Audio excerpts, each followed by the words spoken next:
జై శ్రీరామ్ అండి. అందరికీ నమస్కారం. అందరూ ఎలా ఉన్నారు? మీరందరూ బాగుండాలని సదా భగవంతుని నేను ప్రార్థిస్తాను. ఇప్పుడు నేను చెప్పబోయే శ్లోకం శుక్రవారం కనుక అమ్మవారి యొక్క సౌందర్య లహరి చెప్పాలి అనుకుంటున్నాను. అమ్మవారి యొక్క సౌందర్య లహరిలో ఇప్పటి వరకు నేను 8 శ్లోకాలు చెప్పాను. ఇది 9వ శ్లోకం. చూద్దాం.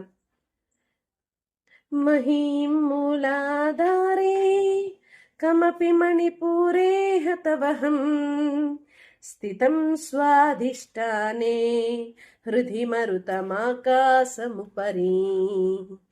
మనోపి భ్రూమధ్యే సకలమపి బిత్వా కులపదం సహస్రారే పద్మే సహరహసి పత్యా విహరసే.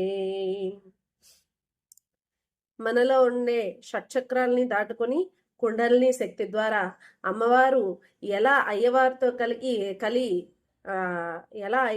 కలిసి విహరిస్తారు అనేది ఈ శ్లోకం తనక అర్థము. ఇదంతా కూడా నేను లాంగ్ వీడియో చేస్తాను. ఇంతవరకు మీరు చూసారంటే కనుక ఈ వీడియో మీకు నచ్చిందని అనుకుంటున్నాను. ఈ వీడియో లైక్ చేసి షేర్ చేసి సబ్స్క్రైబ్ చేయండి. జై శ్రీరామ్, జై హింద్.